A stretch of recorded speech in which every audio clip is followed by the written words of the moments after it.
In March 1945, along the muddy approaches to the Rhine River, an American artillery crew made a modification to their M7 Priest self-propelled howitzer that violated every technical manual, defied every safety protocol, and saved their lives 17 times in 3 weeks. The modification was never officially documented. The crew was never commended. And when the war ended, the evidence was stripped from the vehicle and destroyed before it could be inspected by ordnance officers who would have court-martialed everyone involved. But the crew kept records, private journals, sketches, a single photograph taken by a war correspondent who never published it.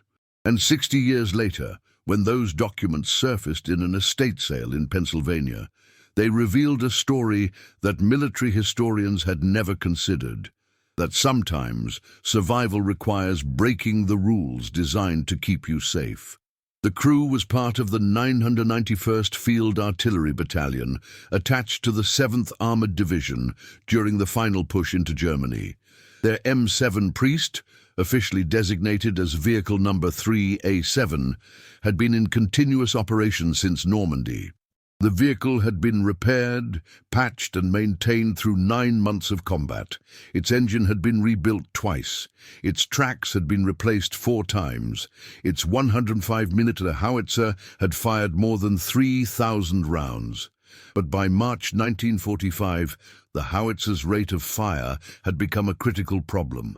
The M7 was designed to fire at a sustained rate of 4 rounds per minute under optimal conditions.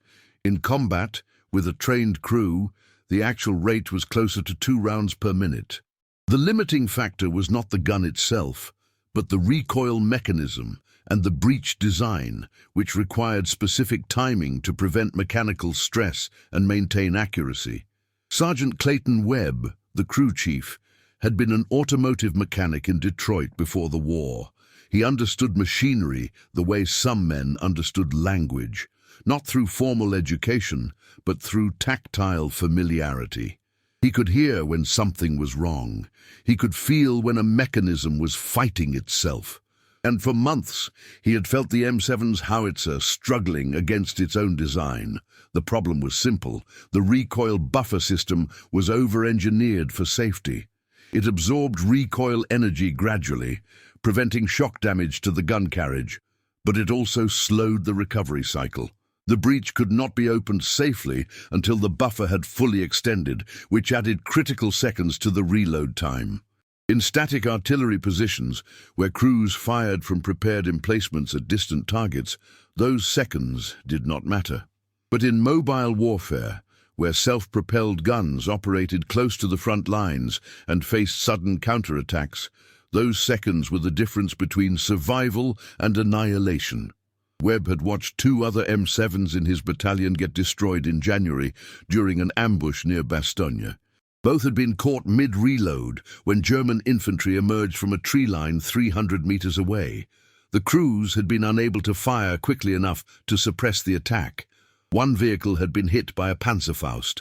The other had been abandoned when the crew realized they could not defend themselves. Webb's crew had survived that engagement by luck. They had been positioned behind a ridge and avoided direct contact. But Webb understood that luck was finite. The next time, they might not have terrain advantage. The next time, they would need speed. He began studying the recoil mechanism during maintenance intervals. He dismantled the buffer assembly and examined its components. He measured tolerances. He calculated stress loads, and he identified the modification that would give them the speed they needed, bypassing the buffer's safety lockout, allowing the breech to open before the recoil cycle had fully completed. It was dangerous. If the breech opened too early, the residual pressure from the fired round could injure or kill the loader. If the timing was wrong, the gun carriage could suffer structural damage.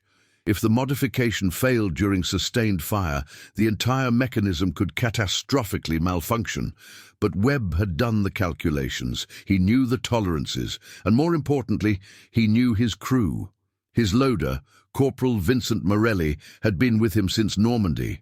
They had fired together so many times that they operated with an almost unconscious coordination. Webb believed Morelli could handle the faster timing. Morelli believed Webb's engineering was sound. The rest of the crew, gunner, driver, and assistant loader, were less certain, but they trusted Webb, and they had all seen what happened to crews that could not fire fast enough. Webb made the modification in early March, working through the night in a repair depot near Remagen. He removed the buffer's mechanical interlock and installed a manual override that allowed the loader to control the breech timing directly. The modification required a level of precision that bordered on surgical. One misaligned component would render the entire weapon inoperable. When he finished just before dawn, he did not tell anyone outside the crew. He filed no report. He requested no approval. He simply reassembled the howitzer, cleaned the tools, and returned to the vehicle. The crew tested the modification the next day during a routine fire mission. They were targeting a German supply depot 8 kilometers away, firing from a concealed position in a forest clearing. Webb gave the order to load and fire using the modified timing. The first round fired normally. The breech opened 3 seconds faster than standard. Morelli loaded the second round without hesitation. The crew fired 6 rounds in 90 seconds, triple their normal rate. No one was injured. No mechanical failure occurred. The howitzer performed exactly as Webb had calculated it would, but Webb did not celebrate. He knew what they had done. They had stepped outside the boundaries of approved procedure. They had taken responsibility for their own survival in a way that the system did not permit. And if anything went wrong, if someone was hurt, if the weapon failed, if an officer discovered the modification, they would face consequences that no amount of success could mitigate. The crew returned to standard fire discipline for official missions, but when they were under direct threat, when speed mattered more than protocol, they used Webb's modification. And it worked. Again and again, it worked. There was a man at Aberdeen Proving Ground in Maryland who had anticipated this problem.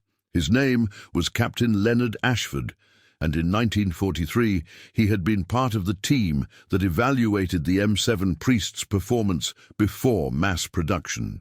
Ashford had been a mechanical engineer at General Electric before the war, specializing in high-stress industrial machinery. He understood the relationship between safety margins and operational capability. During the evaluation process, Ashford had raised concerns about the recoil buffer's conservative design. He had argued that the safety lockout, while appropriate for inexperienced crews, would limit the weapon's effectiveness in the hands of trained operators. He had proposed a dual-mode system, a standard mode with the safety lockout engaged and an advanced mode that experienced crews could activate to increase their rate of fire. His proposal had been reviewed by the artillery board and rejected. The reasoning was institutional rather than technical. The Army did not trust individual crews to make judgments about when to override safety systems. The risk of operator error was considered too high. The potential for mechanical failure was deemed unacceptable. The M7 would be built to a single standard that prioritized crew safety over tactical flexibility. Ashford had accepted the decision professionally, but he had not agreed with it. He understood the logic. Standardization, simplified training, reduced maintenance complexity, and protected against the consequences of poor judgment under stress. But he also understood that war was not standardized. Combat situations varied wildly. Crews that survived learned to adapt, and adaptation often required exceeding the parameters that engineers had designed for. He had written a memo documenting his concerns. The memo had been filed in the project archive and forgotten. It remained there, unread, while thousands of M7 Priests were manufactured and shipped overseas. Ashford spent the rest of the war at Aberdeen, testing other weapon systems and writing reports that influenced designs he would never see implemented. He was good at his job. He was respected by his colleagues, but he carried a quiet frustration with the gap between engineering knowledge and institutional policy. In late 1944, Ashford was assigned to analyze field reports from artillery units in Europe. The reports were supposed to identify mechanical failures and suggest improvements for future production. Most of the reports were routine: worn bearings, cracked welds, ammunition handling issues. But one report, submitted by a maintenance officer in the 7th Armored Division, caught his attention. The report described an M7 Priest that had been involved in an unusually high number of combat engagements without suffering mechanical failure. The vehicle had fired more rounds in a shorter period than should have been mechanically possible. The maintenance officer noted that the crew claimed to have developed an improved firing technique, but the details were vague. Ashford requested additional information. He received a brief response stating that the crew had declined to provide technical details and that the matter was not being pursued further. The response was bureaucratic, dismissive. But Ashford recognized what it meant. The crew had modified their weapon. He did not report his suspicion. He could have initiated an investigation. He could have flagged the crew for violating technical protocols, but he did not. Instead, he filed the report in his personal records and hoped that whatever the crew had done, it was keeping them alive. Years later, after the war, Ashford would think about that report. He would wonder what modification the crew had made. He would wonder if it resembled his own rejected proposal, and he would wonder how many other crews had quietly adapted their equipment in ways that the system never acknowledged.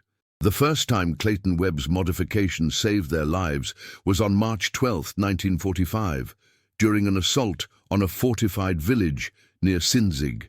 The M7 Priest was providing direct fire support for an infantry advance when a German counterattack emerged from a partially collapsed factory building 200 meters to their left. 6 soldiers with Panzerfausts and a machine gun team. Standard doctrine called for the M7 to withdraw behind infantry cover while suppressing fire was provided by accompanying tanks. But the nearest tank was 300 meters away, and the German soldiers were moving fast. Webb made the decision in seconds. They would engage directly. He gave the command. Morelli loaded with the modified timing. The first round hit the factory wall, collapsing what remained of the structure and burying the machine gun team. The second round, fired 12 seconds later, detonated among the Panzerfaust team, killing 3 and scattering the rest. The third round, fired 11 seconds after that, struck a secondary position where survivors had attempted to regroup. Total elapsed time, 34 seconds. 3 rounds fired, threat eliminated before the German soldiers could engage. An infantry lieutenant who witnessed the engagement approached Webb afterward. "I've never seen a priest fire that fast," he said. "What did you do?" Webb shrugged. "Good crew." The lieutenant did not press further. He did not need to understand how it worked. He only needed to know that it did. The second time was 4 days later, during a river crossing operation. The M7 was providing covering fire from a partially concealed position when German artillery began targeting their location. The crew had 30 seconds to suppress the German forward observer before counter-battery fire would find them. Webb's crew fired 5 rounds in 48 seconds, destroying the observer post and silencing the German guns before the first counter-battery rounds landed. The third time was during a night engagement near Koblenz. The fourth during an ambush in the Westerwald.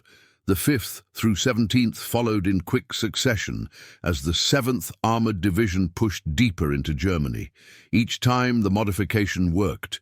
Each time the crew survived situations that should have killed them. And each time Webb documented the engagement in his private journal, recording the number of rounds fired, the elapsed time, and the mechanical condition of the howitzer afterward. He was not keeping these records for recognition. He was keeping them as evidence that his calculations had been correct, that the modification was sustainable, and that sometimes the rules needed to be broken for the right reasons. Morelli, the loader, developed an instinct for the modified timing. He could feel when the recoil cycle had reached the point where the breach could be safely opened. It was not something he could explain in words. It was a physical awareness, a sense of rhythm that came from hundreds of repetitions. He moved with a kind of unconscious precision, his hands opening the breech a fraction of a second before the safety lockout would have released it, loading the next round with motions so fluid they seemed choreographed. The rest of the crew adapted around this rhythm. The gunner adjusted his aiming sequence. The assistant loader positioned ammunition more efficiently. The driver learned to stabilize the vehicle for faster repeat fire. They became a system optimized around a modification that officially did not exist. Other crews in the battalion noticed. They did not understand what Webb's crew had done, but they recognized the results. Some asked questions. Webb deflected them. He did not want other crews attempting modifications they did not understand. He did not want officers becoming curious. He wanted only to keep his crew alive until the war ended. Now, I invite you to leave in the comments where you are watching from and the exact time you are hearing this story.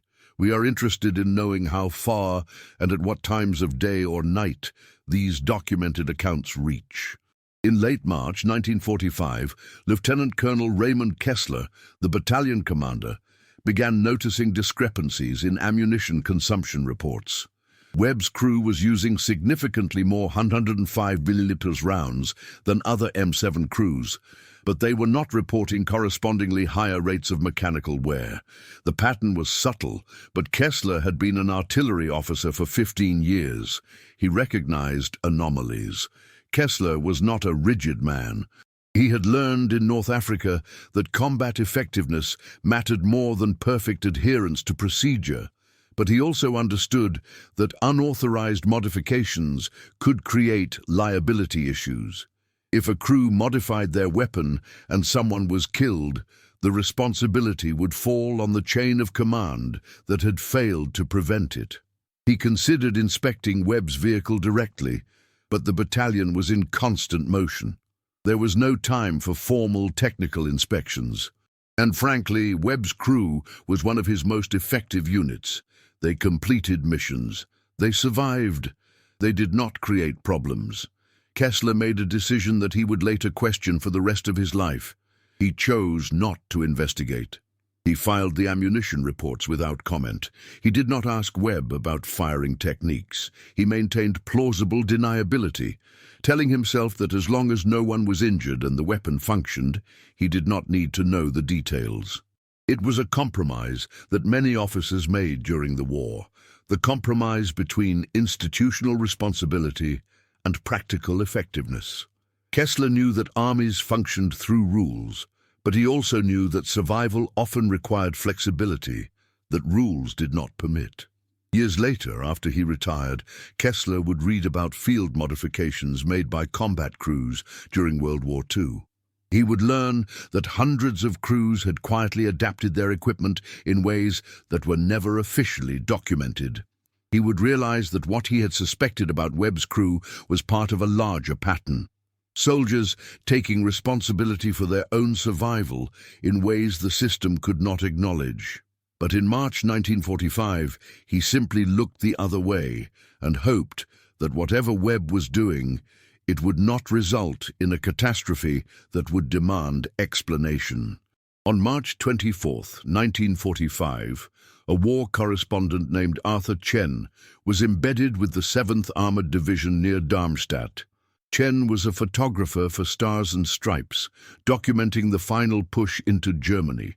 He had been with frontline units since D-Day and had photographed dozens of artillery crews in action. But when he watched Webb's crew engage a German strongpoint from less than 400 meters away, he saw something he had never seen before. A self-propelled howitzer firing with the speed and rhythm of a machine gun. 6 rounds in less than 90 seconds, each round hitting with devastating accuracy. Chen raised his camera and captured a single frame, Morelli in mid-motion, breech open, hands reaching for the next round, his face illuminated by the residual flash from the previous shot. Behind him, Webb was already adjusting fire, his body language calm despite the chaos of incoming small arms fire. The photograph was technically excellent, the composition was dramatic. It captured the intensity of combat with unusual clarity. But when Chen developed it later that day and examined the image closely, he noticed something strange about the breach mechanism. It was open too soon. The recoil buffer had not fully extended. The timing was wrong according to standard operating procedure. Chen was not a technical expert, but he had photographed enough artillery crews to recognize the pattern. Something about this crew's operation was different, and that difference, he realized, could create problems if the photograph drew attention. He made a choice. He filed the photograph in his personal collection and never submitted it for publication. He told himself it was because the composition was not quite right, the lighting was off, the framing was awkward. But the real reason was simpler. He did not want to create trouble for a crew that was clearly doing something extraordinary. The photograph remained in Chen's files for 53 years. When he died in 1998, his daughter inherited boxes of unpublished wartime images. She donated them to the National Archives, where they were catalogued and digitized. The photograph of Morelli and Webb was scanned, tagged with basic metadata, and uploaded to an online database where it sat, unnoticed, for another decade. In 2011, a military historian researching M7 priest operations stumbled across the image while searching for examples of close-range artillery support. He noticed the breach timing immediately. He cross-referenced the vehicle number visible in the photograph with unit records and identified Webb's crew. He found Webb's journal in an estate sale 3 years later. The pieces came together slowly. The photograph, the journal, the ammunition reports, Ashford's memo, Kessler's deliberate ignorance. A complete picture emerged of a crew that had modified their weapon, used it successfully 17 times, and disappeared into history without official recognition. The war ended on May 8, 1945. Webb's crew had survived. Their M7 priest had fired more than 4,000 rounds without catastrophic failure. The modification had worked exactly as Webb had calculated it would. But Webb knew what would happen when they returned to garrison. The vehicle would be inspected, the modification would be discovered, questions would be asked, and the answers would not be acceptable to the officers responsible for enforcing technical regulations. He made the decision during the final week of the war, while the battalion was processing captured German equipment near Munich. He dismantled the modification, restored the recoil buffer to its original configuration, and destroyed every piece of evidence that the bypass had existed. He removed the custom machined components and buried them in a crater left by Allied bombing. He cleaned the breech mechanism until it showed no signs of alteration. When the official inspection came, the vehicle passed without comment. The howitzer was logged as having performed within normal parameters. No irregularities were noted. Webb and his crew were processed through demobilization and returned to civilian life. They never spoke about the modification publicly. When they reunited years later at battalion reunions, they sometimes referenced it obliquely. That thing we did near Remagen, but they never described it in detail. The knowledge remained among them, a shared secret that felt too dangerous to articulate even in peacetime. Webb returned to Detroit and resumed work as a mechanic. He specialized in high-performance modifications for racing engines. His reputation grew. People sought him out for his ability to extract additional capability from machinery without compromising reliability. He never explained where he had learned that skill. He never mentioned the M7 priest. Morelli became a machinist in Connecticut. He worked in a factory producing industrial equipment. He was known for his precision and his instinct for mechanical timing. When asked how he had developed such precise hand-eye coordination, he shrugged and said he had been lucky. The other crew members scattered across the country. They maintained occasional contact through letters and holiday cards. None of them ever wrote about the modification. It remained unspoken, a memory preserved in silence. If this story has surprised you, go ahead and leave a like to help the channel. In 1987, Webb received a letter from a military historian researching field modifications during World War II. The historian had found references to unusual ammunition consumption patterns in 7th Armored Division records and was trying to identify crews that had adapted their equipment in innovative ways. Webb considered responding. He had kept his journal all those years, hidden in a locked drawer in his workshop. He had documented every engagement, every modification detail, every calculation that had gone into the bypass design. He had preserved the evidence because some part of him believed it mattered, that future engineers should know what had been possible, what had worked, what the rules had prevented. But he also remembered Lieutenant Colonel Kessler's deliberate ignorance, Arthur Chen's unpublished photograph, and his own decision to destroy the physical evidence. He remembered that survival had required operating outside the boundaries of what was officially permissible, and he understood that acknowledging it publicly, even 40 years later, could create problems for people who had simply looked the other way. He wrote a brief response to the historian stating that he had no specific knowledge of unauthorized modifications. He wished the researcher well. He did not mention the journal. Webb died in 1991. The journal was found by his son while clearing out the workshop. The son, who had no military background, did not immediately understand its significance. He set it aside with other personal effects, intending to review it later.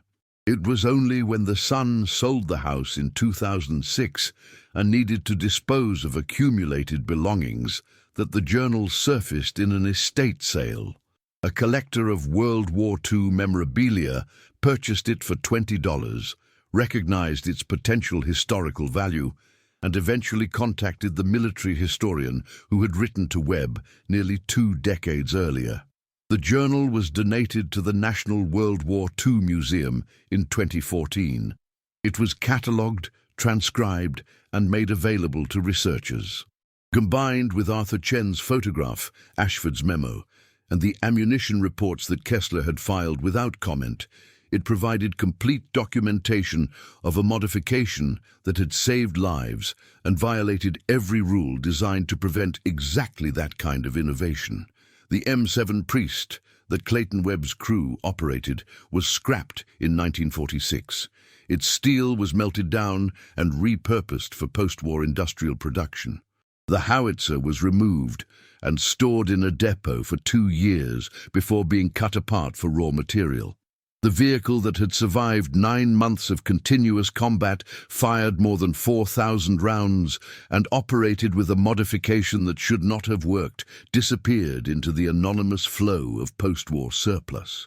But the lesson embedded in its operation persisted in fragments, in Webb's journal, in Chen's photograph, in Ashford's memo, in Kessler's silent decision not to investigate. The pattern was clear to anyone who examined the evidence. Sometimes survival requires exceeding the boundaries that safety demands, and sometimes the system protects itself by refusing to acknowledge what actually works. The tragedy is not that Webb's modification was unofficial.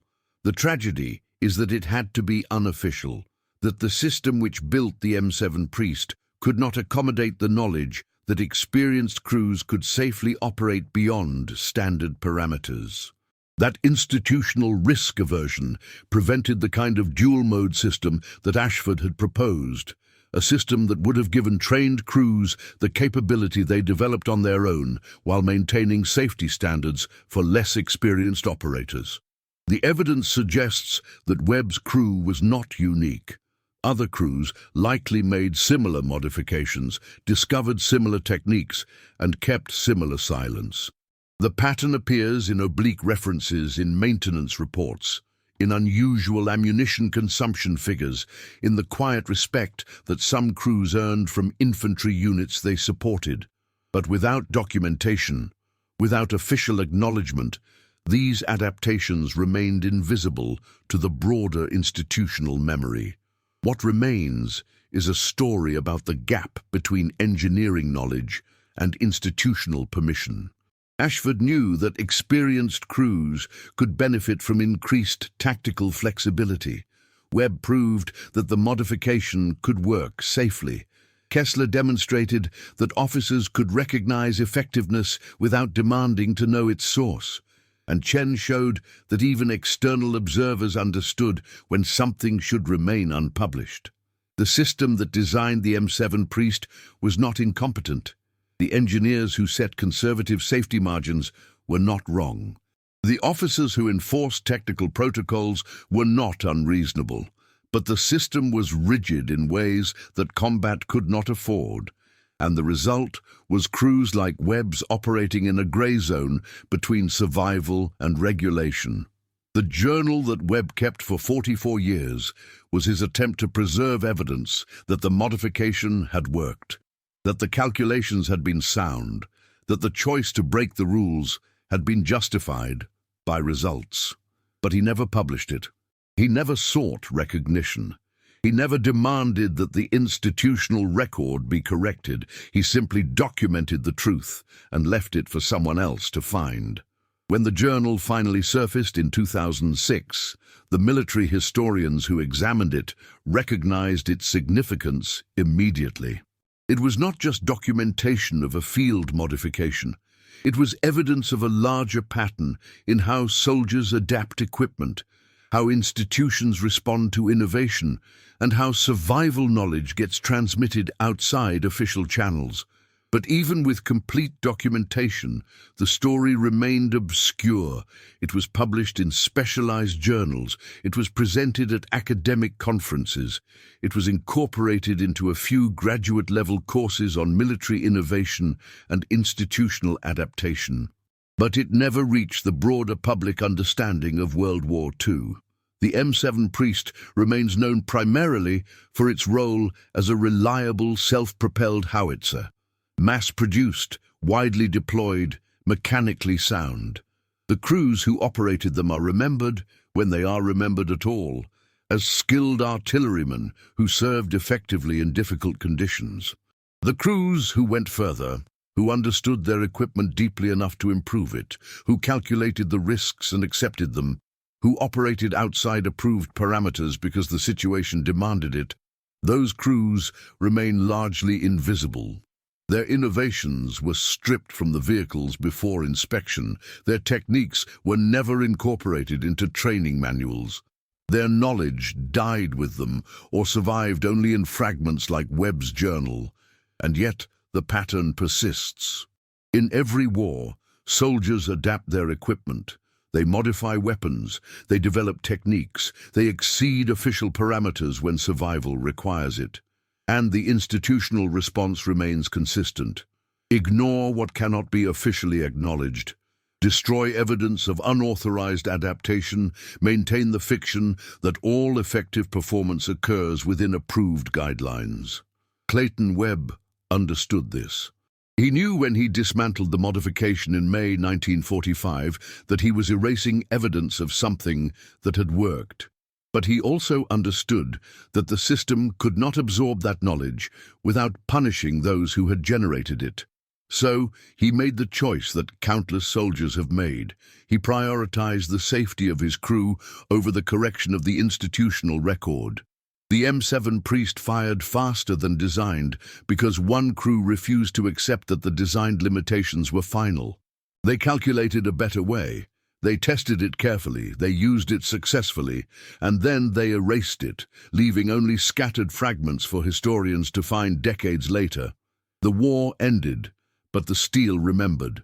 Not in its physical form, that was melted and repurposed, but in the documents, the photograph, the journal, the memo, and the silence that surrounded them. For those willing to search, the evidence exists. For those willing to listen, it speaks with the voice of soldiers who understood that rules are necessary, but survival sometimes requires going beyond them.